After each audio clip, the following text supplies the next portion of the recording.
ကတ်ကြောတရားလို့ကျေးဇူးရှင်မိုးကုတ်ဆရာတော်ဘုရားကြီးဟောကြားတော်မူတဲ့တရားတော်ကိုအရင်တည်ပြီးတော့ဦးဇင်းတို့ဟောခဲ့ကြတယ်အဲ့တော့ဣ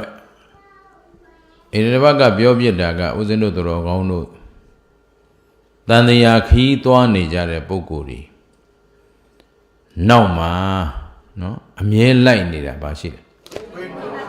ခွေးနှကောင်ရှိတယ်လို့ဒါဥပမာပေးတာနော်တန်တရားခီးသွားတွေပေါ်မှာခွေးနှကောင်ရှိတယ်တဲ့ကဲ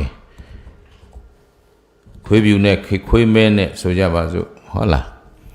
ခွေးပြူခွေးမဲနှကောင်လိုက်နေတယ်ဒါဥပမာပေးထားတာဒီဥပမာကိုဓမ္မ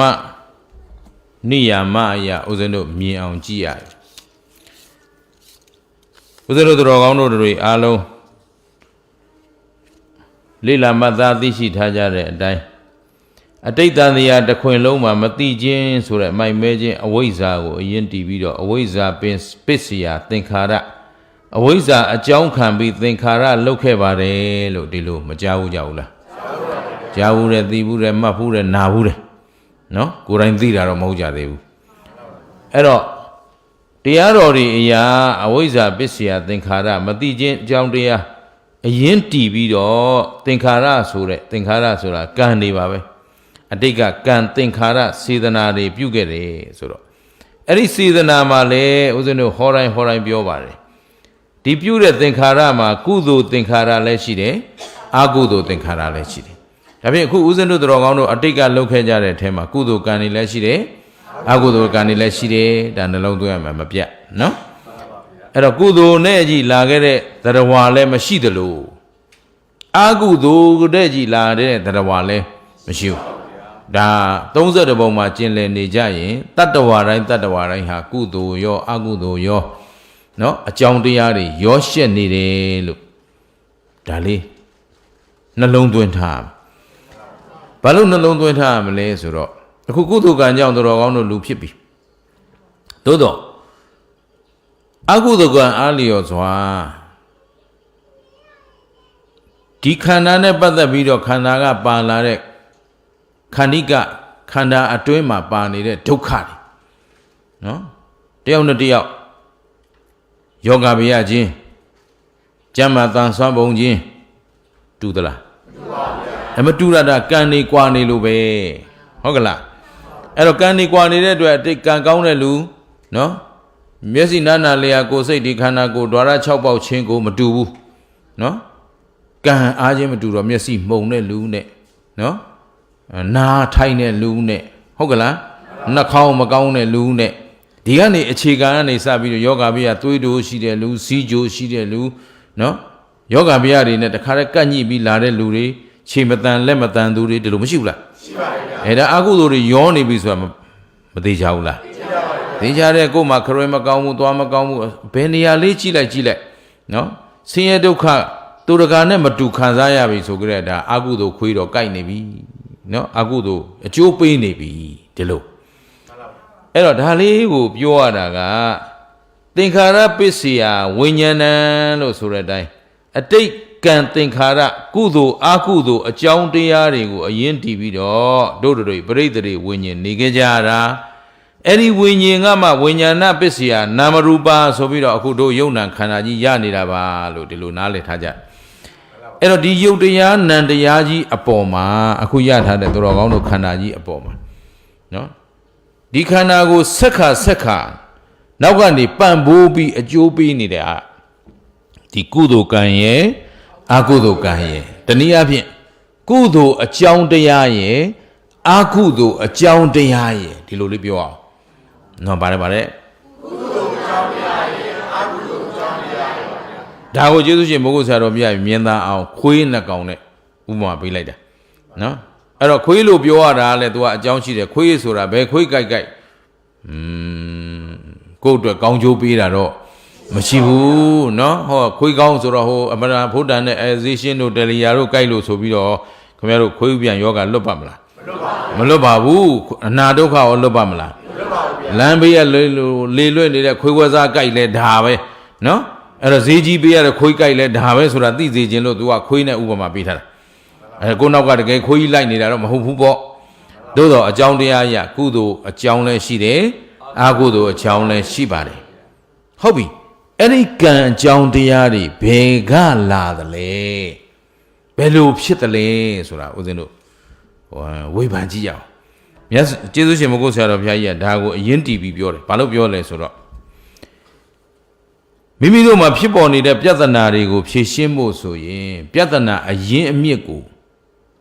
သိဖို့လိုအပ်တယ်လို့ဦးဇင်းတို့ကဒီလိုမှတ်ရမယ်နော်အကြောင်းရင်းကိုရှာတတ်လို့မြတ်စွာဘုရားရှင်ကိုရောမြတ်ကြီးဖျားဖြစ်သွားတာထိုနည်းတူစွာပဲဒီနေ့လောကမှာကြီးပွားတိုးတက်နေတဲ့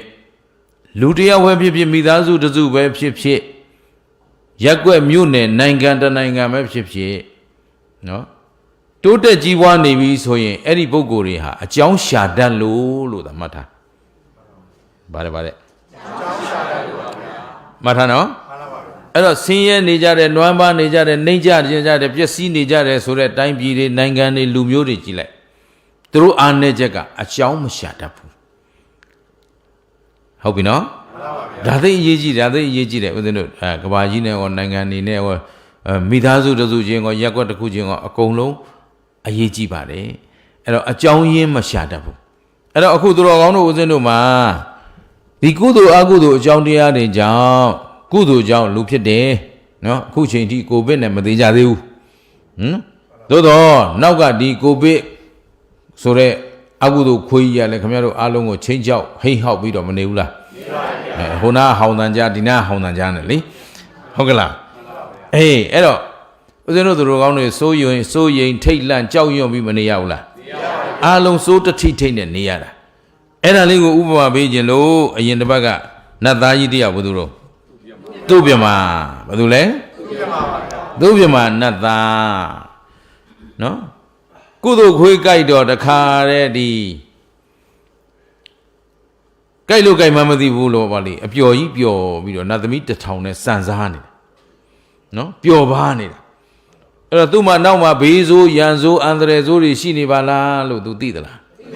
မသိဘူးသတိမူမိတာ तू သိမူမိခြင်းနော်ရှာဖွေခြင်းမရှိတော့လွတ်လပ်ကြီးပျော်ပါးကြီးခံစားနေ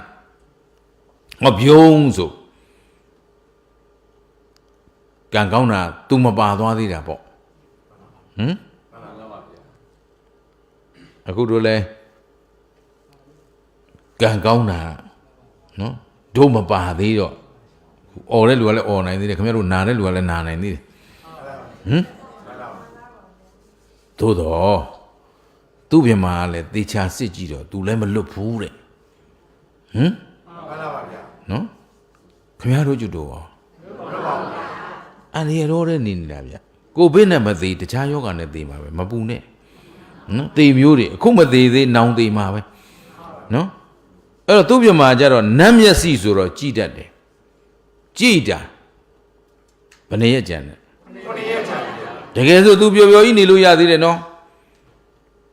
ဘာလို့ဆို9ရက်ဆိုတာခင်ဗျားတို့လူသက်နဲ့တတ်ကြည့်ရင် तू ကဘယ်မှာလူပြည်နှစ်တရာမှာ तू ကတရက်တာဝရင်သားမှာနေတာဟုတ်ဗျလူပြည်နှစ်တရာမှာတရက်ဆိုတော့ तू ကနှစ်900လောက်နေလို့ရသေးတယ်အေးဆေးပါဗျာခင်ဗျားတို့လို့ဆိုနှစ်900ဆိုအေးဆေးပါပျော်ကြီးနေလို့ရသေးတယ်ဟုတ်လားခင်ဗျားတို့လည်းအခုတိမ်မမသေးသေးပဲဘယ်နဲ့တော့နောက်ထပ်10နှစ်20တော့နေလို့ရအောင်မှာပါလို့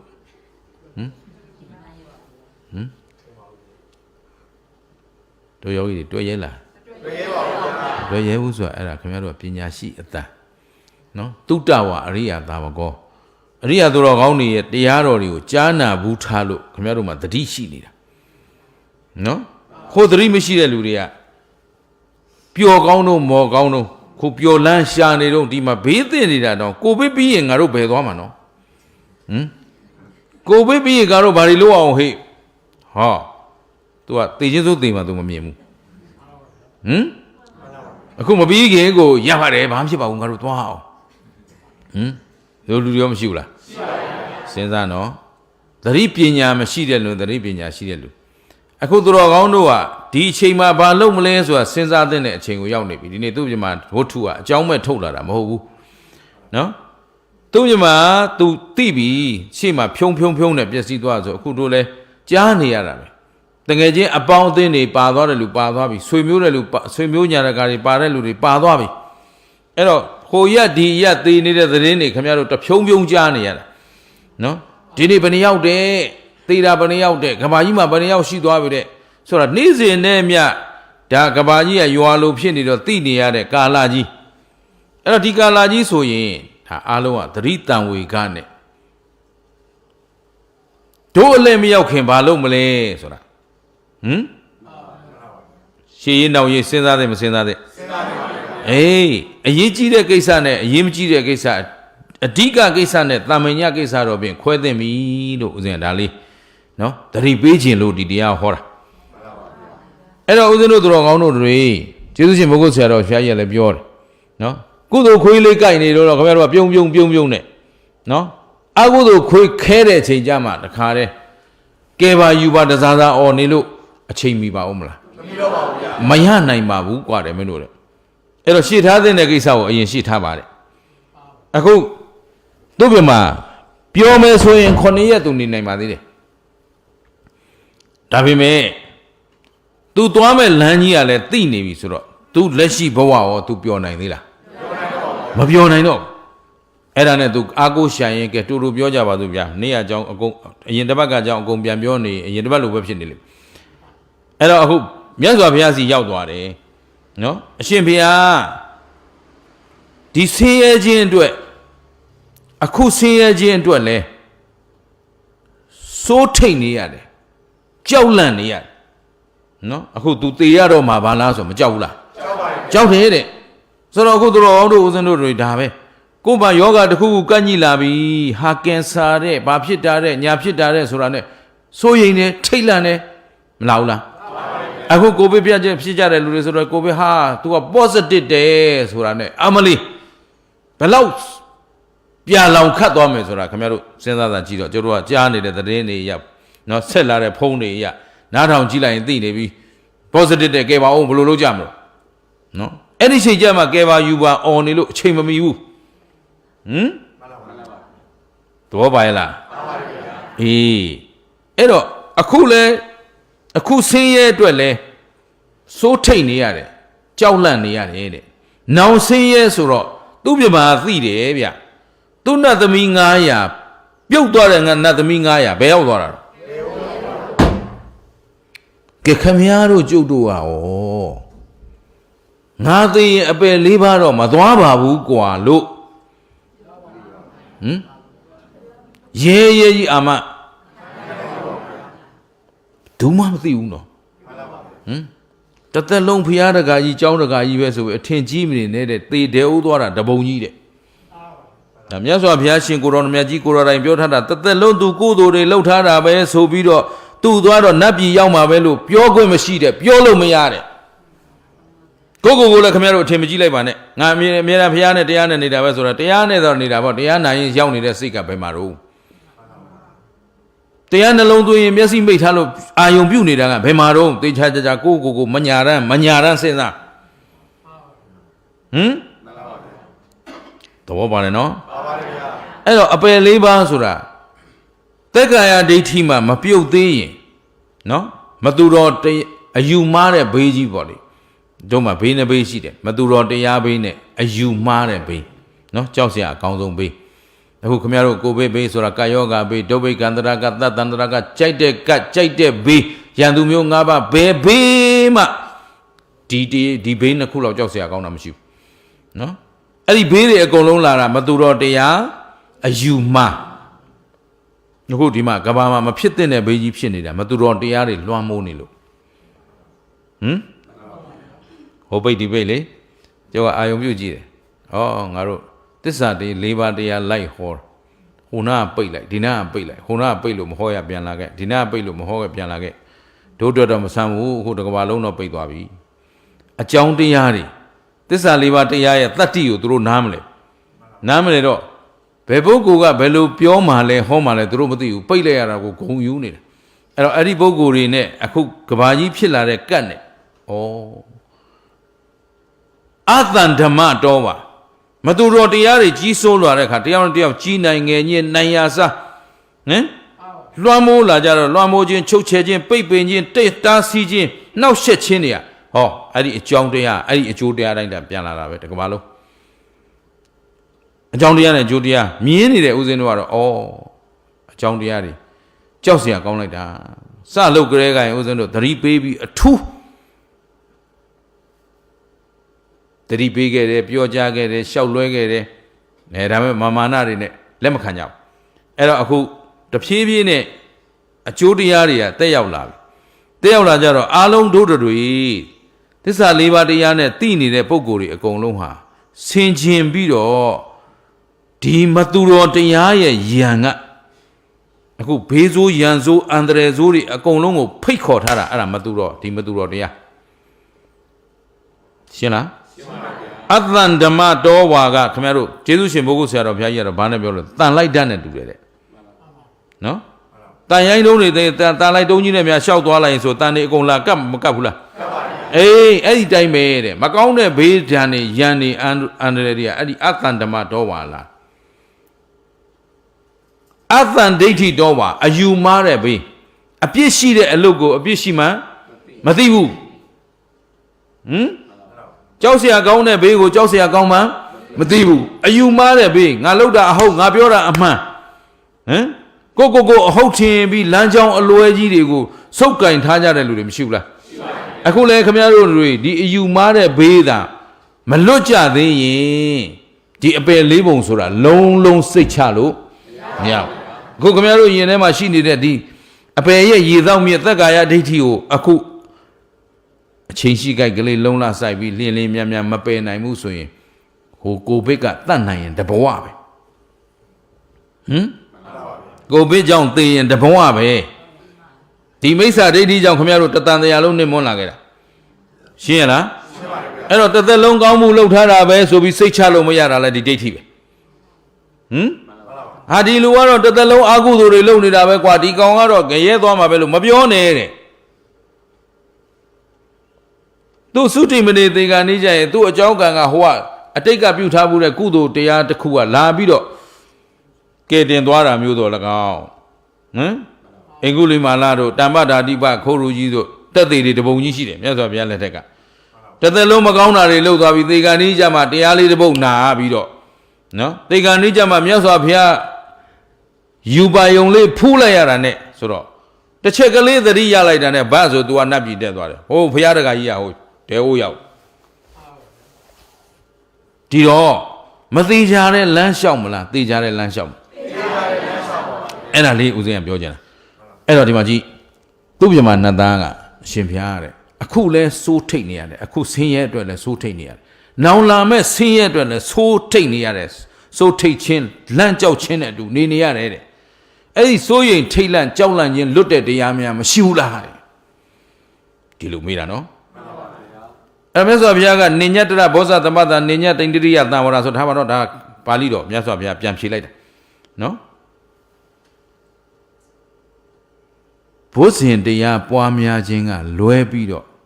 မင်းတို့ကြောက်ရွံ့ထိတ်လန့်တဲ့ဘေးကလွတ်ကြောင်းတရားငါမမြင်ဘူးတဲ့ရော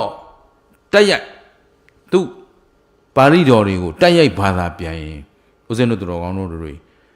နားထဲမှာဝင်ရတာသိအဆင်မပြေဘူးအဲ့တော့အရက်စကားနဲ့ပြောရင်မင်း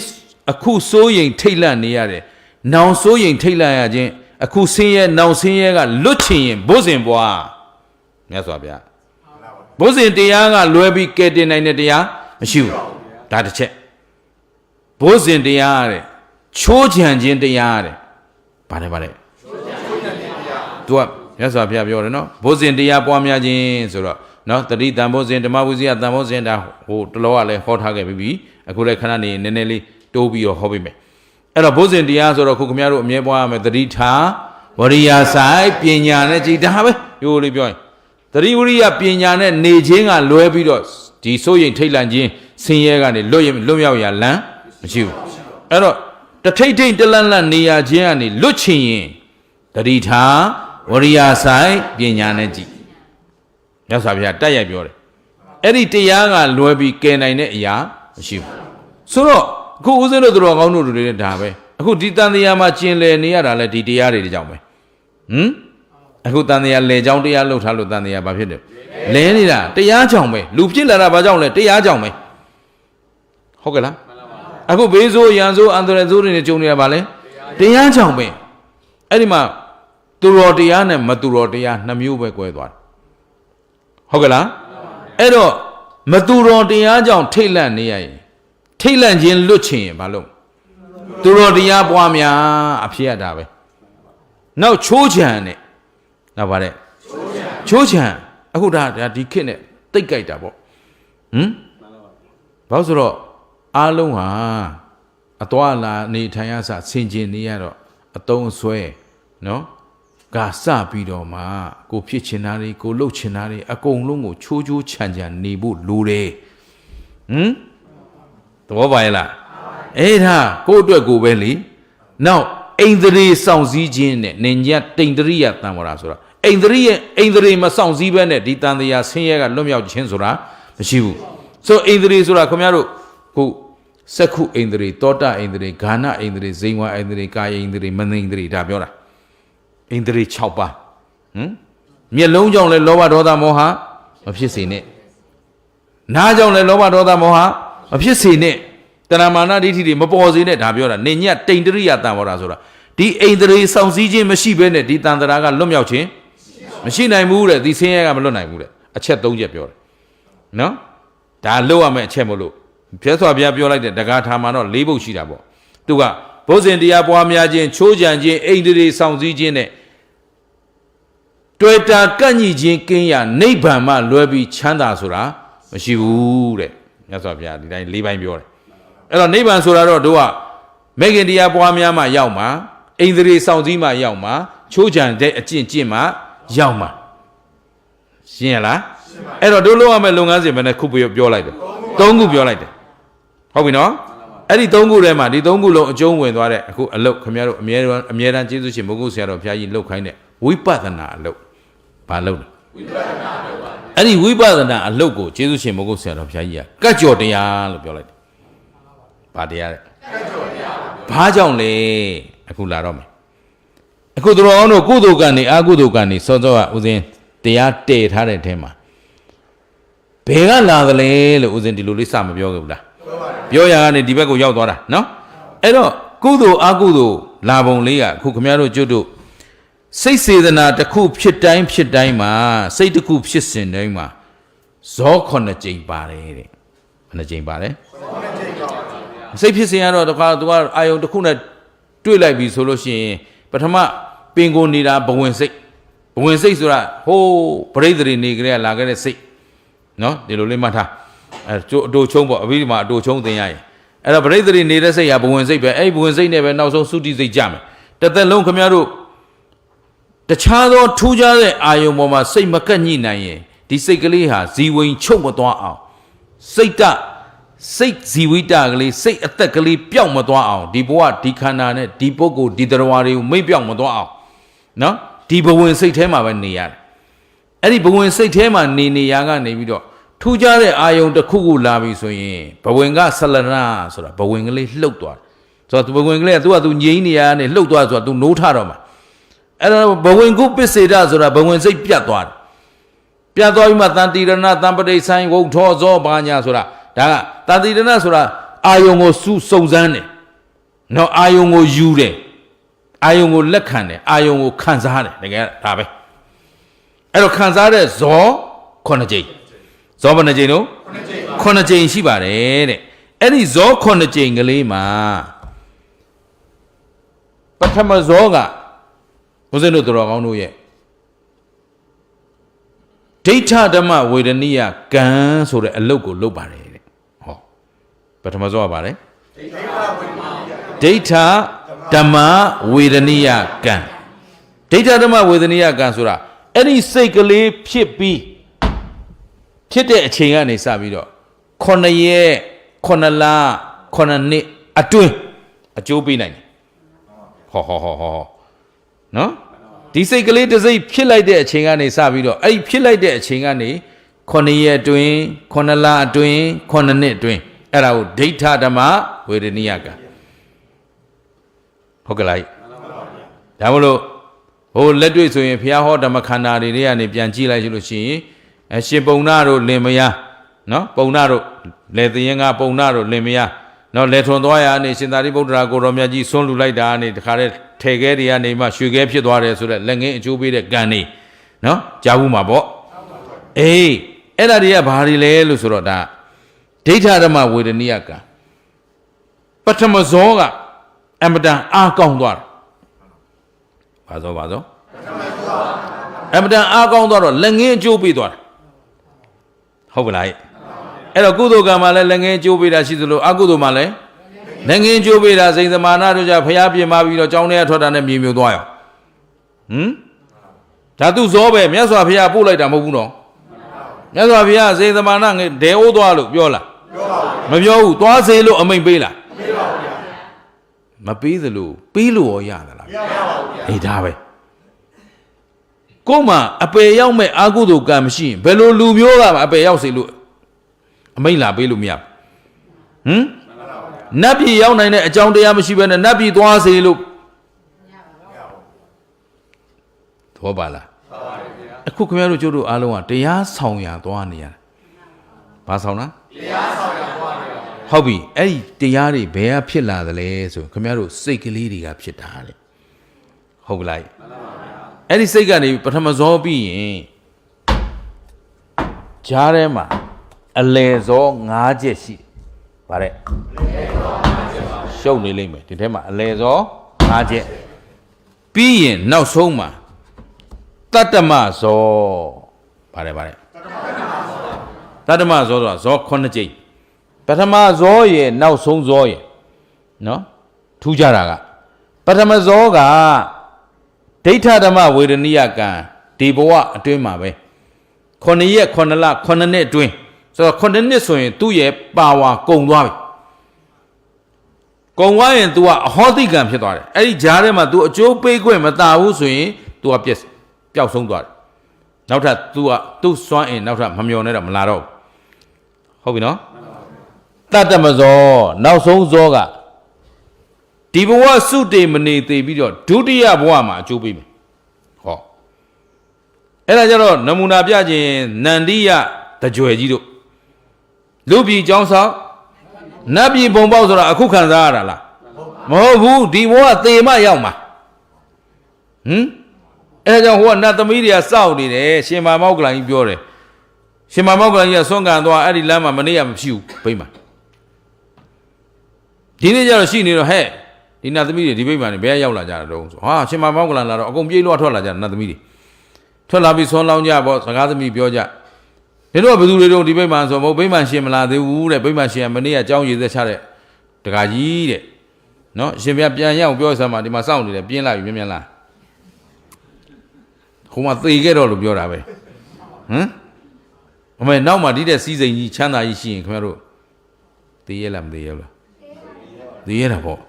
ဟုတ်ကလားအခုဒီမှာတောင်ပူမြောက်ပူပူနေရမယ်လို့နတ်ပြည်သွားအေးဆေးပဲသွားကြစို့ဟုတ်ကလားအဲ့ဒါတတ္တမဇောဘာဇောဒုတိယဘဝစိတ်ချရတယ်ဟုတ်ပြီနော်တတ္တမဇောကအကျိုးပေးမယ်တဲ့ဒါပေမဲ့ तू ကလည်းခင်ဗျားတို့တဘဝမှာဖြစ်နေတဲ့စိတ်တွေရေတွက်လို့ရလားမရပါဘူးတဘဝထားလို့လက်ဖြစ်တော့တင်းမှာတောင်ဆက်ကဂရေသသိန်းပါလို့ဆိုမှအဲ့တော့ဂရေသသိန်းဆိုဇောက9သိန်းပါနေပြီသဘောပါလားအဲ့တော့သူတို့တွေကအလှဲ့မကြလို့ရှိရင်ဒုတိယဘဝမှာဒီစိတ်ရဲ့အကျိုးပေးဟာအလှဲ့မကြဘူးဆိုရင်လေ तू ကအဟောတိကံဖြစ်သွားရောဒါပထမဇောနဲ့တတ္တဇောရဲ့တတ္တအလေဇော5ချက်ကတတိယဘဝမှာနိဗ္ဗာန်မရောက်မချင်းနဲ့ပါတယ်ဒါအခုခမည်းတော်ကျုပ်တို့ဗုဒ္ဓတရားတော်နဲ့နိဗ္ဗာန်ဆိုတဲ့တရားကိုကြာဘူးနာဝရှိတဲ့လူတွေကိုဟောတာအဲ့လိုမရှိတဲ့လူတွေကိုပြောရင်ဘယ်လိုပြောရမလဲဆိုတော့တတိယဘဝမှာတန်တရားမဆုံးသေးဘူးဒါကြောင့်ခမည်းတော်သမီးစားစကားပြောတဲ့စကားတွေနဲ့ပြောရမှာပေါ့နော်တန်တရားမဆုံးသေးဘာဖြစ်ညာဖြစ်သူလည်းသိရမဟုတ်ကိုလည်းမသိတာမဟုတ်ရောကျိတ်ရမ်းတုံသဘောပါသလားတန်တရားမဆုံးသေးဆိုတာနိဗ္ဗာန်မရောက်မချင်းဘယ်တော့မှဆုံးမှာမဟုတ် နော်အဲ့ဒါဝတ်ခံနေရတာမဆုံးသေးရဆိုတော့ဝတ်ခံနေရသေးသေးရွေးလို့ကိုယ့်ဟာကိုပြောတာဒါနားမလဲအဲ့တော့ထားလိုက်အလေဇော၅ချက်ကတတ္တိယဘဝမှာနိဗ္ဗာန်မရောက်မချင်းဆိုတာအခုခမရတို့အပရာပရိယဝေဒနိယကံတဲ့တသံတရားလုံးကလှုပ်လာခဲ့တဲ့ကံတွေဒီမှာလိုက်နေတာကုသိုလ်ဇောတွေရောအကုသိုလ်ဇောတွေဟုတ်ပြီလားဒါတွေဟာအတိတ်တန်တရားဆိုတာခဏထားအခုဒီဘဝမှာတင်ကိုခမရတို့လှုပ်ထားခဲ့တဲ့ကံတွေရည်လို့ရမလားဟမ်စိတ်တွေရည်လို့ရလားမရတော့အဲ့ထက်မှာကုသိုလ်တွေလည်းအများကြီးအကုသိုလ်တွေလည်းအများကြီးတကယ်တော့ပြောတာခွေးတကောင်လို့သာပြောတာခေါနောက်ကခွေးသုံးအုပ်မကြီးလိုက်နေတာတအုပ်တမကြီးရှင်းရလားရှင်းပါပြီအဲ့တော့သူတို့လူတွေကတခါတည်းနောက်ကနေလိုက်ပြီးတော့အကျိုးပေးနေတာဒီလိုအဲ့တော့အခုဝိပဿနာပွားပါလို့ဘာလို့ပြောတာလဲလာပြီလာပါမယ်နော်အဲ့တော့ဒီမှာကုသိုလ်ခွေးကရှေ့ရရောက်နေရင်အကုသိုလ်ခွေးကနောက်မှာဆိုတော့ तू လက်လန်းမမီဘူးမမီတော့ဒီပုဂ္ဂိုလ်ကိုအကျိုးပေးနေတာကုသိုလ်ကံနေပဲလွှမ်းခြုံနေရင်အကုသိုလ်ကံဝင်ချိန်မရဘူးအဲ့တော့ခုနပြောထားတဲ့အထက်မှာရှိတယ်နော်ခင်ဗျားတို့သင်္ချာတွက်တတ်အောင်ပြောတာကျုပ်ကတော့သင်္ချာတော်တဲ့လူဆိုတော့အမေဟမ်ကြွားအောင်ပါတခါတလေကြွားပြရအောင်ကျုပ်ကပြောလိုက်ကြတဲ့တခါတွက်ထားပြီးသားပထမဇော9ရက်9လ9နှစ်အတွင်းသူ့စွမ်းဒါပဲဟိုးရအောင်ကုန်သွားပြီအဲ့တော့သူ့ကို9နှစ်မတိုင်ခင်သူ့ကိုရအောင်ယူမှဖြစ်မှာတတမဇောဒုတိယဘဝအမိယကင်မကင်မရတော့ဟိုလေဇောညင်ကားချက်ဆိုတာမသေးကြတဲ့ကိစ္စတွေသဘောပါရဲ့လားပါပါဗျာတွတ်တတ်ဖို့ဆိုတာအခုလောလောဆယ်မှာငါတို့တွေစိတ်ဆင်းရဲကိုဆင်းရဲနဲ့ထိတ်လန့်ကြောက်ရွံ့ပြီးနေခြင်းသလားစိတ်ချမ်းသာလက်ချမ်းသာနဲ့ကြောက်ရွံ့ခြင်းကင်းပြီးနေခြင်းသလား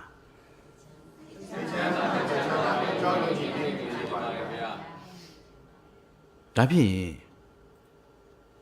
ကြောက်ရွံ့ခြင်းကင်းဖို့ဆိုရင်အကုသိုလ်နဲ့နေရမှာလားကုသိုလ်နဲ့နေရမှာလားကုသိုလ်နဲ့နေရမှာပါဟောဟမ်အဲ့တော့ကောင်းပြီတို့တရားဓမ္မတွေကပြန်ပြောကြည့်ပါဦးကုသိုလ်ဆိုတာဘာလဲအေးလာပြီအားလုံးမမေ့နဲ့ဒီ key point ဒီတော့ချက်ဟမ်အကုသိုလ်ဆိုတာလောဘဒေါသမောဟမပါတဲ့အလုပ်ဟုတ်ကလားအကုသိုလ်ဆိုတာလောဘဒေါသမောဟပါတဲ့အလုပ်ဘာပဲနှိုင်းရှင်နော်အခုစလို့ဒါနထက်သီလမြတ်တယ်သီလထက်ဘာဝနာမြတ်တယ်ဆိုတော့ဒါနသီလသမထဝိပဿနာဒီလို၄ဆင့်ရှိတယ်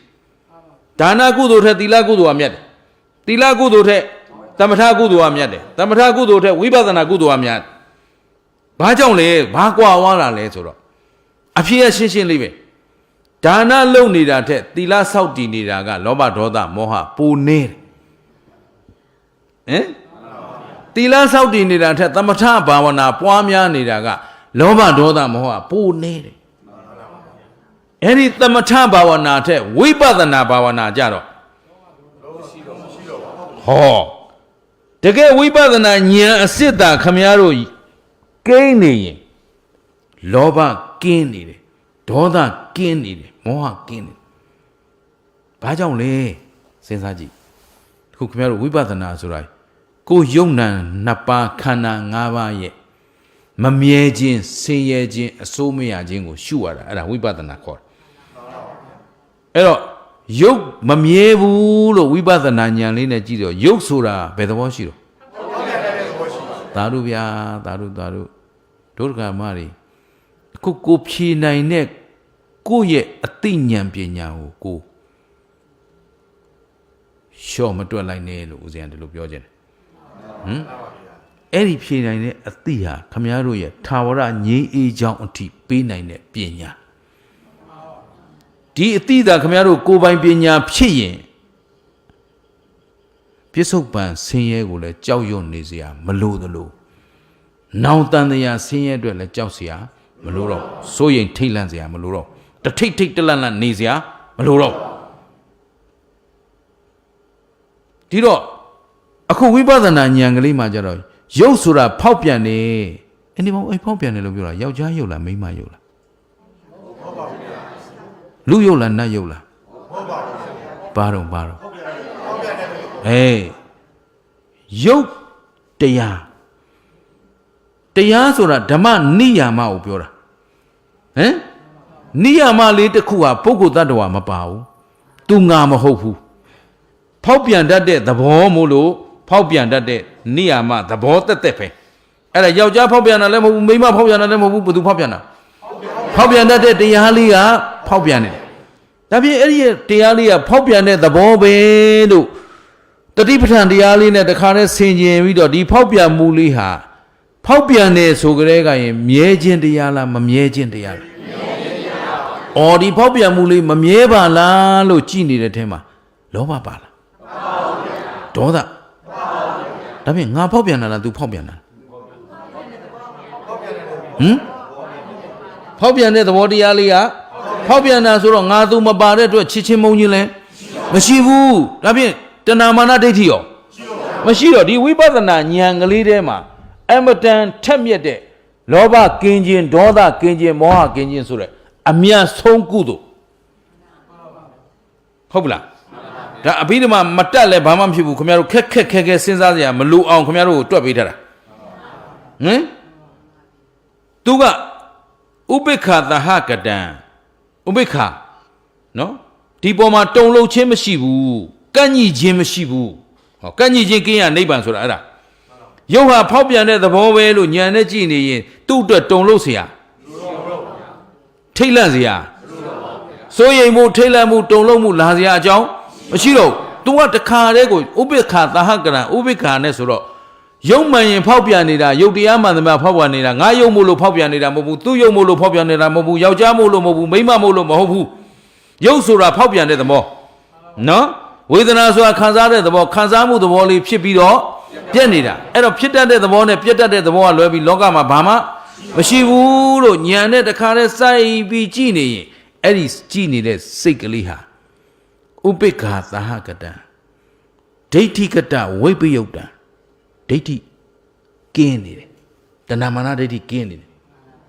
ဒိဋ္ဌိကတဝိပယုတ်ဖြစ်တော့ဘာဖြစ်တော့ဉာဏသံပယုတ်တဲ့ဉာဏ်ရှင်တဲ့စိတ်ဗါတဲ့ဉာဏ်ရှင်တဲ့စိတ်ဘာလို့တို့ကမသိလိုက်မသိပါလားနေတာလားဖြစ်ပျက်ကိုသိပြီးနေတာလားဖြစ်ပျက်ကိုဘာလို့ရုပ်ဖောက်ပြန်မှုလေးလည်းဖြစ်ပြီးရင်အဝေဒနာခံစားမှုလေးလည်းဖြစ်ပြီးရင်အဲ့တော့ကိုယ်ခန္ဓာမှာဘယ်ဟာမြဲတာရှိတော့ဒါပဲခုနအိန္ဒြေစောင့်စည်းမှုဆိုတာမြင်စိတ်ကလေးလည်းဖြစ်ပြီးတော့ကြားစိတ်ကလေးလည်းဖြစ်ပြီးတော့အဲ့တော့ဘယ်တရားမြင်ဖြစ်ပြီးရင်ဘာသစ္စာပဲရှိတော့ဒုက္ခသစ္စာအောဖြစ်ပြဒုက္ခသစ္စာပဲအောဖြစ်ပြဒုက္ခသစ္စာပဲအောဖြစ်ပြဒုက္ခသစ္စာပဲသာနေရင်အဲ့ဒီစိတ်ဒီမဟာကုသိုလ်စိတ်ဟင်လောကီကုသိုလ်ထဲမှာအမြင့်ဆုံးကုသိုလ်လောကီကုသိုလ်လို့ပြောလိုက်ရတာဟိုဘက်ကျတော့သောတာပတ္တိမေသောတာပတ္တိဖို့သကရာဂမိမေသကရာဂမိဖို့စိတ်တွေကြတော့လောကုတ္တရာကုသိုလ်တွေဖြစ်သွားတယ်အဲ့တော့ခုလောကီတွေထဲမှာခင်ဗျားတို့မြင်နိုင်တဲ့ဝိပဿနာဉာဏ်ထက်မြင့်တဲ့ကုသိုလ်မရှိတော့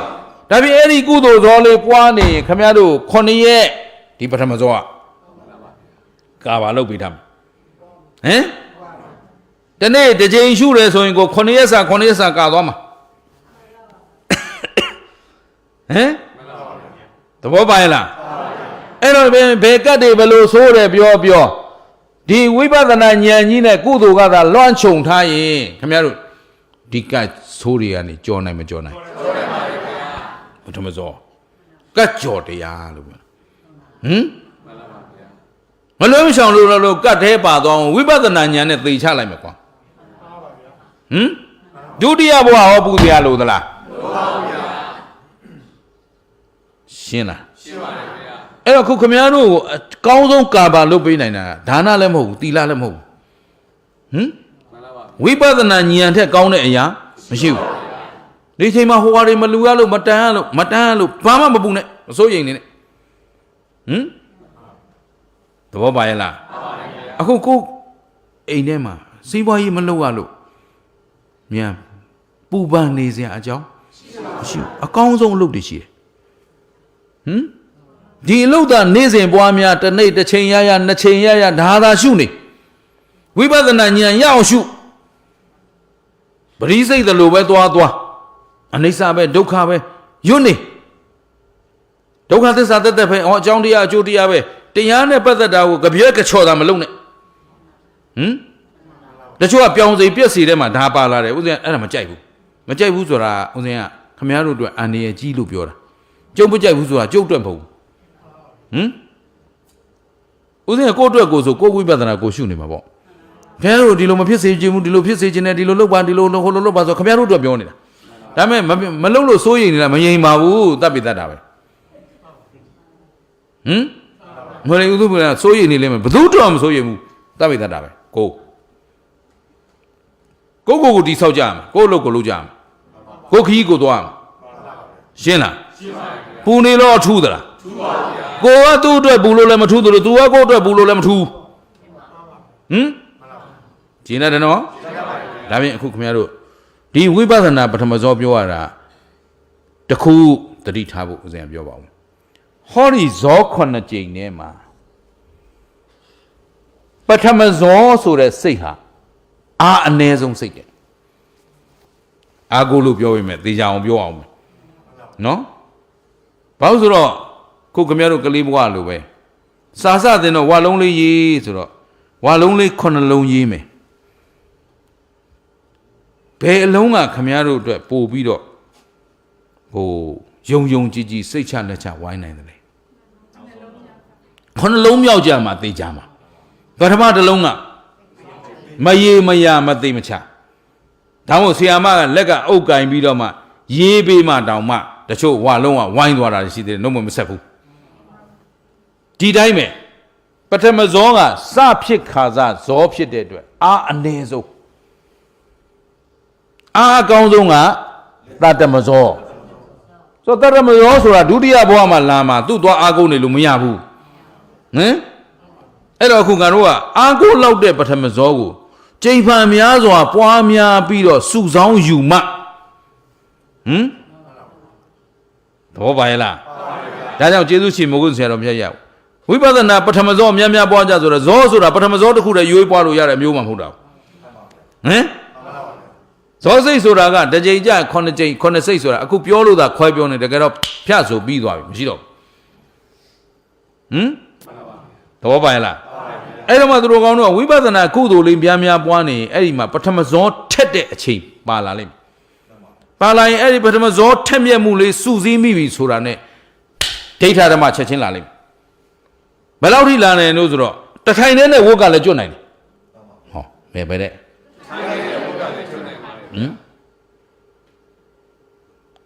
ဝိပါကပစ္စယောတိစတ္တရောခန္ဓာအရူပိနောအညံမညံဝိပါကပစ္စေနပစ္စယောနော်ဒီဝိပါကခင်ဗျားတို့စိတ်ကလေးကဒီဝတ်ခံနေရတာအဲ့ဝတ်ခံနေရတဲ့စိတ်ကိုဝိပဿနာဉာဏ်နဲ့ရှုချလိုက်တော့ငါလည်းမဟုတ်ငါဥစ္စာလည်းမဟုတ်ဒိဋ္ဌိသာပြုတ်သွားရင်ခင်ဗျားတို့အပေကတတန်တရားလုံးကလာခဲ့တဲ့အပေရောက်စိနေတဲ့ဝတ်ကအဲ့နားရင်ဖြုံးဆိုကုန်ပြီဝတ်ဆိုတာတထိုင်နဲ့ကုန်တယ်တော့ပါလားကြည်ရောကြည်တတ်သလားတထိုင်နဲ့ကုန်တယ်အောက်ထပ်ဝတ်တွေဘယ်ဝတ်မှကြောက်เสียမလို့အောင်တခါတည်းတထိုင်နဲ့လည်းလို့ရတယ်ခင်ဗျာဒီတော့ဒီဝိပဿနာဇောတာခင်ဗျားတို့များပွားနေမယ်ဆိုရင်ဘယ်ကမျိုးမှကြောက်เสียမလို့ဘူးရှင်းရလားကြိုက်တဲ့ယောဂလာခဲ့ပါကြိုက်တာလာခဲ့ပါတကယ်လို့ကန့်ညိပြီဆိုရင်လည်းဒီဇောနဲ့သာနေလိုက်ပါဟုတ်ကလားမရသေးတော့လည်းမလာသေးဘူးမလာသေးရင်လွတ်နေတော့ငါကံကောင်းနေတယ်ကောင်းနေတော့မှငါမြန်ဒီအလုပ်လုပ်မှရမယ်ဒါပထမဦးစားပေးလုပ်တဲ့အလုပ်ခဲတော့အခုချိန်ဆိုရင်ဒါရွေးချယ်စရာကိုမလိုတော့ငါကတော့အယောင်းဝယ်ကောင်းနေတော့တာရည်သမီးစီးပွားရေးခင်ဗျားတို့ကဦးစားပေးထားတာဟုတ်ဗျနော်အခုဘာဦးစားပေးရမယ်ဆိုတာခင်ဗျားတို့ကျုပ်တို့ပြောနေစရာတော့မလိုတော့ဘူးထင်ပါလေဦးဇင်းတို့ပြောမှလောက်ရတာနဲ့ဆိုင်ရင်ကိုယ့်အသည့်နဲ့ကိုယ်လောက်ရတာမကောင်းဘူးလားဦးဇင်းဒါပဲလိုချင်တာကိုယ်တိုင်လည်းကိုယ့်ဘဝလမ်းခရီးစရောက်ကိုသူများပြောလို့ဘာတစ်ခုမှမလုပ်ဘူးသူများလာပြောရင်အရွက်ကိုတိုက်ပလိုက်တာမလုပ်ဘူးကွာနော်ကြောက်ရတယ်သူများပြောလို့လောက်ရတယ်လို့ကိုသိမ့်ဖုံးတာကိုယ်အသိစိတ်နဲ့ကိုယ်ပညာနဲ့ကိုယ်လှုပ်ချင်တဲ့အလုပ်ကိုကိုယ့်အကိုလောက်ရတာကိုယ်အကြိုက်ဆုံးနော်သူများဟုတ်လဲဦးဇင်းကဖိအားပေးပြီးဘယ်တော့မှမပြောဘူးဒါလေးလှုပ်ရရင်ကောင်းမှထင်တယ်ဒါလေးကူညီကြပါအောင်ကွာလို့မပြောအခုလည်းခင်ဗျားတို့တွေလောက်ရမယ်လောက်က ဦးစိန်ကတော့မြတ်စွာဘုရားရဲ့သားတော်တပားအနေနဲ့ပြောတဲ့နာကိုပြောပေးတာလောက်တော့ခင်ဗျားတို့ကြိုက်တယ်လို့ရှင်းလားစီးပွားရေးမလုပ်နဲ့မပြောဘူးဒါနသီလတွေနဲ့အချိန်ကုန်မပြောဘူးခင်ဗျားကြိုက်တယ်လို့အကောင်းဆုံးလုပ်ဒီအလုပ်ပါလို့ပြောပြတာရှင်းလားရှင်းပါဗျာအဲ့တော့ဒီလောက်တာများခင်ဗျားတို့ရအောင်ယူထားမယ်ဆိုရင်ဒီကတ်3ပါးအတွက်ပူစရာမလိုတော့ဘူးတဲ့အဲ့ဒါကြောင့်ကတ်ကြော်တရားလို့သောပါရဲ့လားအဲ့တော့နိညတ်တရဘောဇင်ကတပတ်တာနိညတ်တရဘောဇာတပတ်တာလို့ပါဠိတော်မှာဒီလိုလာတယ်ဟိုဘက်ကတခြားစာပေတွေမှာတော့နိညတ်တရဘောဇင်ကတပတ်တာလို့ဒီလိုသုံးမြတ်စွာဘုရားရှင်ကိုတော်မြတ်ကြီးကဘောဇင်တရားဒီဝိပဿနာအလုတ်ကလွဲပြီးတော့ဆင်းရဲလွတ်ကြောင်းတရားငါမမြင်ဘူးတဲ့တော့သူ့ပြမကိုမြတ်စွာဘုရားကမင်းအပယ်မသွားနဲ့9ရက်အတွင်းမသိနဲ့အောင်လို့ကဲလိုက်သလားမကဲဘူးငါမကဲနိုင်ဘူးလားဒါမြတ်စွာဘုရားကဲနိုင်တဲ့အလုပ်လားမကဲနိုင်ဘူးသူ့အကြောင်းတရားနဲ့သူဟုတ်ပြီနော်အဲ့တော့သူ့ပြမနတ်သားကတခါတည်းတရားနာနေတယ်အရှင်ဘုရားတဲ့ဆင်းရဲခြင်းအတွက်အခုဆင်းရဲခြင်းအတွက်လဲစိုးထိတ်နေရတယ်ကြောက်လန့်နေရနောင်ဆင်းရဲအတွက်လဲစိုးထိတ်ကြောက်လန့်နေရတယ်တဲ့ဒီပြီးတော့စိတ်ကအမြဲတမ်းဒီကြောက်လန့်ခြင်းအပေါ်မှာသက်ဝင်ပြီးတော့အမြဲတမ်းစိုးထိတ်ကြောက်လန့်နေရတယ်အဲ့တော့ဒီစိတ်ကစိုးရိမ်ခြင်းထိတ်လန့်ခြင်းကလွတ်မြောက်ကြောင်းတွေများမရှိဘူးလားဗျာတဲ့တပည့်တော်ကိုလမ်းညွှန်ပါဟုတ်ကလားအဲ့တော့မင်းတကယ်တော့သူတောင်းဆိုတဲ့တရားနဲ့ကိုက်ညီအောင်ပြောရင်ဟာမင်းစိုးရိမ်ထိတ်လန့်ခြင်းလွတ်ချင်ရင်ဝိပဿနာလုပ်ဟုတ်ကလားချိုးချံတဲ့အကျင့်နဲ့နေပါတယ်ချိုးချံတဲ့အကျင့်နဲ့နေတဲ့အိန္ဒြေဆောင်စည်းတဲ့ပါတယ်အိန္ဒြေဆောင်စည်းပါဗျာအဲ့တော့အခုခင်ဗျားတို့မကြားခြင်းတဲ့သတင်းတွေရောမကြားရဘူးလားကြားပါဗျာမကြားခြင်းနဲ့မကြားခြင်းဘူးလုံးမနေနဲ့ကြားတဲ့သတင်းမှန်သမျှလည်းဖြစ်ပြီးရင်ဖြစ်ပါဗျာဘာမှဆိုင်ဘူးနဲ့ကြားခြင်းတဲ့သတင်းလေးတွေရောမမျောဘူးလားမျောမနေနဲ့ဖြစ်ပြီးရင်ဟုတ်ပါလားဟုတ်ပါဗျာခင်ဗျားတို့ကကြားခြင်းတာတွေမြင်ကျင်တာတွေနဲ့ရှုပ်ချက်ခတ်နေတာဟုတ်ရမြင်သမျှအစင်းပဲအစင်းမှန်သမျှလည်းဖြစ်ပြီးရင်အတန်မှန်သမျှလည်းဖြစ်ပြီးရင်အနတ်မှန်သမျှလည်းဖြစ်ပြီးရင်ကဲလောကမှာဖြစ်ပြီးမပြတ်တဲ့တရားအားလုံးကဖြစ်ပြီးတော့အဲ့ဒီဖြစ်ချင်းပြည့်စင်းဆိုတာလဲသူတွေငါတွေဖြစ်ချင်တိုင်းဖြစ်နေတာလားမဟုတ်ပါဘူးသူ့လိုကြကိုယ့်လိုကြဖြစ်နေတာလားမဟုတ်ပါဘူးဖြစ်တဲ့အကြောင်းတရားနဲ့အေးမမိတ်နဲ့ဟမ်အကြောင်းရှိလို့အကျိုးရှိတာအကြောင်းဖြစ်ရင်အကျိုးဖြစ်တယ်ဆိုတော့ကိုလိုခြင်းလို့သူလိုခြင်းလို့သူစေခိုင်းလို့ကိုစေခိုင်းလို့ဖြစ်နေတာမဟုတ်ဘူးအကြောင်းရှိလို့ကျင်းရသလားအကြောင်းဖြစ်ရင်အကျိုးဖြစ်တယ်အကြောင်းချုပ်တော့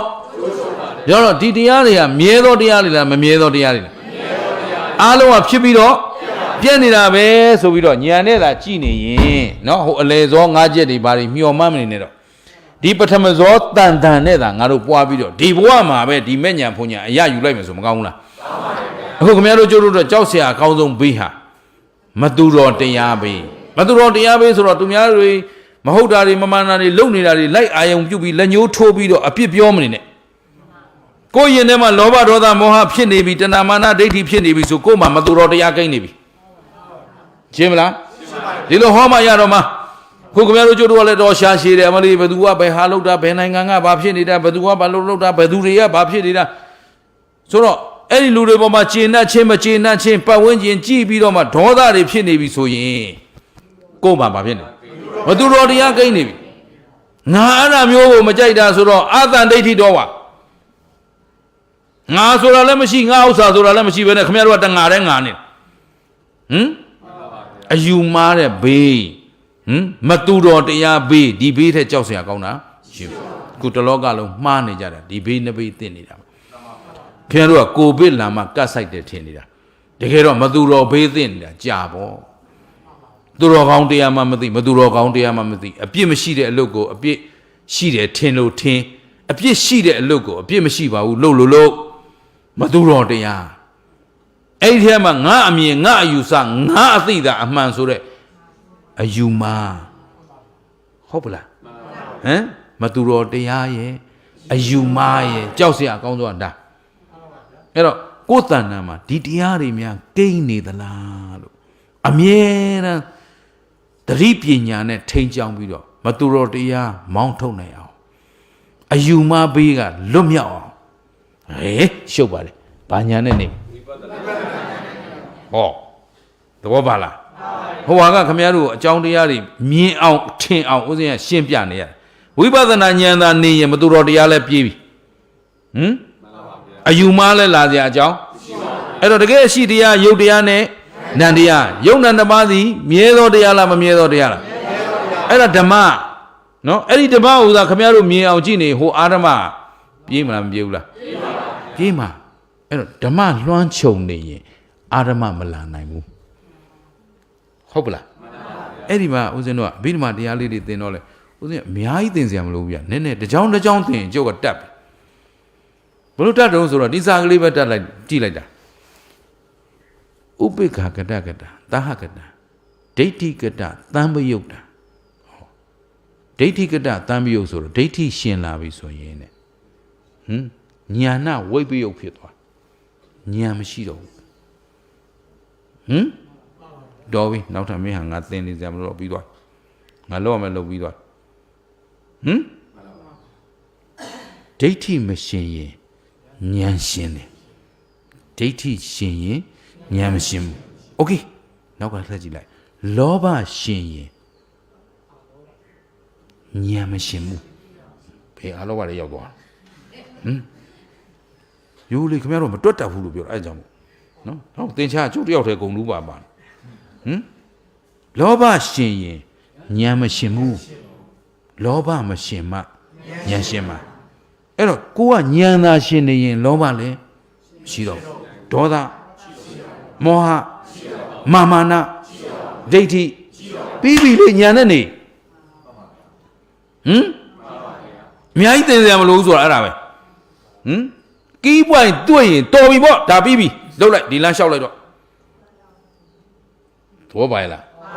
ဉာဏ်ရှင်တဲ့စိတ်နဲ့သာနေရင်ဟိုဘက်ကမတူတော်တရားဆိုတာတစ်လုံးမှခင်ဗျားတို့စီလာပါဆိုလို့တောင်လာမှာမဟုတ်ဘူးမတူတော်တရားမရှိရင်အယူမှားလည်းရှိเสียအကြောင်းဂျေနတ်သလားအဲ့တော့ကြောက်เสียကောင်းတယ်ဆိုတာကိုယ်ဘက်ကကြောက်เสียကောင်းတယ်လားမတူတော်တရားကြောက်เสียကောင်းတယ်အဲ့ဒီတရားကကိုယ်ရင်နဲ့မရောက်စေနဲ့သဘောပါသလားဒါဖြင့်ဒီနေ့ကစပြီးနော်ဘုဇင်ကဆိုရက်တတိထာဝရိယဆိုင်ပညာနဲ့ကြည့်တတိပညာနဲ့သာမပြတ်ကိုယ်ခန္ဓာကိုစောင့်ကြည့်နေမယ်ဆိုရင်ဒီဘေးတွေအားလုံးကလွတ်နိုင်မလွတ်နိုင်အဲ့တော့ဒီဘဝလည်းကတ်ကြော်နိုင်တယ်နော်နောင်တန်တရားဘေးရောအခုသူ့ပြမနတ်သားတော့ဒီတရားနာလိုက်တာနဲ့သူ့ပြမနတ်သားနဲ့နတ်သမီး900သောတာပန်တည်သွားဗာတည်သွားသောတာပန်တည်တော့ဟိုအပေတကားပြိပါအပေလဲကြောက်เสียမလို့တော့သူလို့ဒီသောတာပတ္တိကုသိုလ်ဒီတရားနာလိုက်တဲ့ကုသိုလ်ကြောင့်သူ့နတ်သက်ကလည်းဆက်သွားပြီသေချာလားသိရင်နတ်ပြည်ရောက်မှအင်တာဗျူးကြတော့နော်အခု Facebook ပေါ်တော့ तू ကမလာတော့နော်မေးလို့မရဘူးဇွန်းနဲ့လည်းဒီကောင်ခေါ်လို့မဖြစ်ဘူးအဲ့တော့သိချင်ရင်နတ်ပြည်ရောက်မှအင်တာဗျူးအခုလောလောဆယ်တော့လွတ်အောင်လုပ်ဟုတ်ပလားဒါဖြင့်သူ့ပြမာတို့ကလွတ်သွားပြီကျင်တတ်သလားဒါဖြင့်ပြီးတော့တို့အားလုံးသတိထားဝရိယဆိုင်ပညာနဲ့ကြည်ကဲကြည့်လိုက်တော့ခန္ဓာဘယ်နှပါခန္ဓာ၅ပါးသည်ဘယ်ချိန်ကြည့်ကြည့်ဖြစ်ပြီးတော့ကဲဖြစ်ပြီးပြတ်တာပါသစ္စာသိတဲ့ဉာဏ်ကသိတာကနောင်ခန္ဓာမလာတာကသစ္စာဘယ်နှချက်ကဲကဲဆိုသစ္စာ၄ချက်တပြိုင်တည်းကိုက်မှသာလျင်တန်တရားဝတ်တွင်းကလွတ်ကင်းမှာဖြစ်တဲ့အတွက်သူ့ပြမနတ်သားနဲ့နတ်သမီး900ကိုသူတို့ဆောင်တဲ့တရားကသာသူတို့ကိုကယ်သွားတယ်လို့ပဲဦးဇင်းတို့တော်ကောင်းတို့တွေလည်းမိမိတို့ဆောင်သောတရားကသာလျင်မိမိကိုကယ်တင်နိုင်ပါတယ်လို့အမှန်သိသောဉာဏ်ဖြင့်မသူတော်တရားဘေးအယူမှားသောဘေးမှဒီဘဝဒီခဏမှာပဲလက်ငင်းလွတ်ငြိမ်းကြပါစေလို့ဆန္ဒပြုရင်းနဲ့ကဲတန်တရားကတ်လွတ်ကြောင်းတရားဏိကုံးချုပ်ကြစို့